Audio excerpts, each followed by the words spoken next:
So first, just for anybody that isn't familiar with this topic, what is ransomware? It's something that we see a lot in the news. We hear a lot about from, business owners to business owners. We get calls with questions about it. So we're going to dig into kind of what it is at the highest level.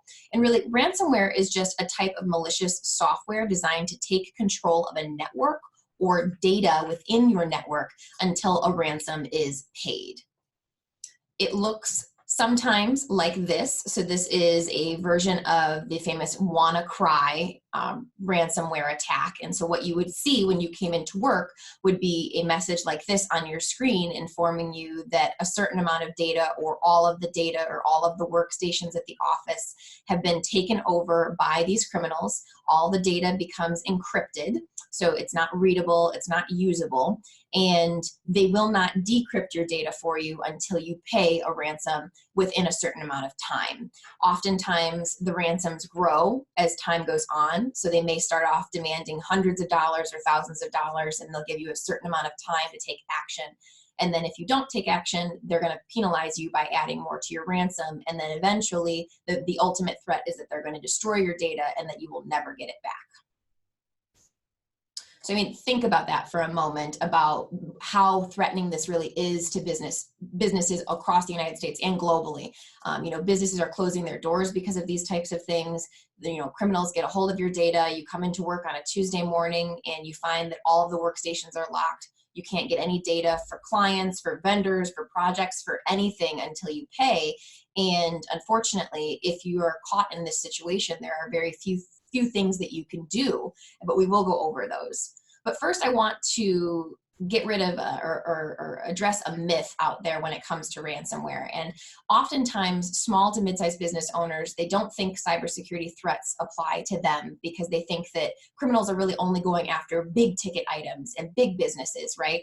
But in fact, the small to mid-sized business, the smaller businesses are prime targets for cyber crime and ransomware and threats, because the criminals know that you don't have the budget and the time and the manpower that a Fortune 500 company has to dedicate to cybersecurity. So in many respects, the small to mid-sized business is more or less the low-hanging fruit to the cyber criminal.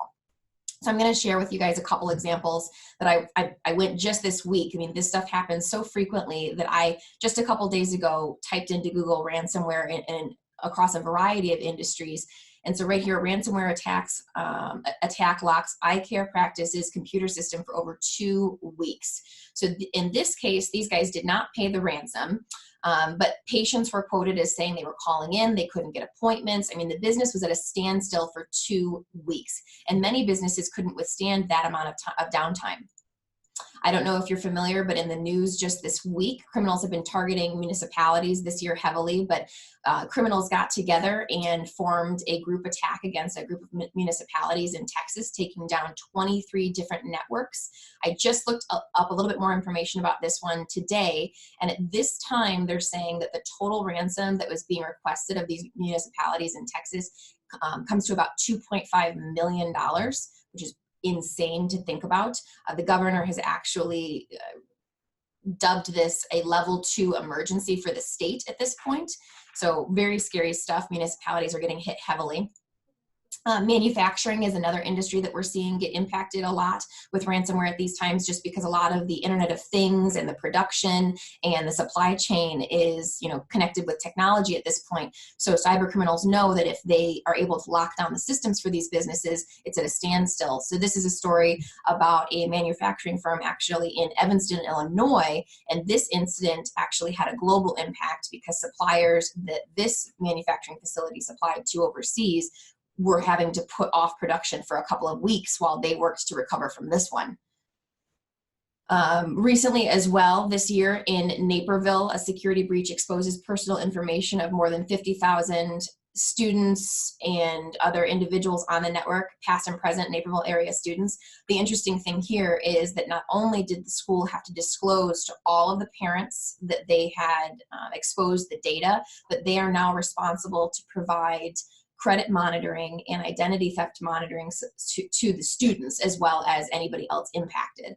So, I mean, when you think about the impacts of ransomware with respect to a business, you have to think about the downtime that you're going to go through during the incident itself, then damages with respect to anything that you have to pay out to anyone whose data gets compromised with, like, this credit monitoring. And then there's also reputational damage, just because we live in a world where disclosure is in many places mandated by law. And just imagine having to disclose to your vendors, your clients, users of your services that their information was compromised. It's not a great situation to be in. That's to say the least. Finally, I've got Maitland. This one is in Florida. A dentist office was ransomed for $20,000 to get their data. The criminals stole all of the accounting records. So this one was an example similar to the one I talked about earlier, where the criminals hijacked the data and then they wanted $10,000. And if the ransom wasn't paid within a certain number of days, it would double. So this office ended up having to hand out $20,000 to get their data back, or risk having it completely destroyed and never available again. And obviously, when it comes to financials, that's just not feasible.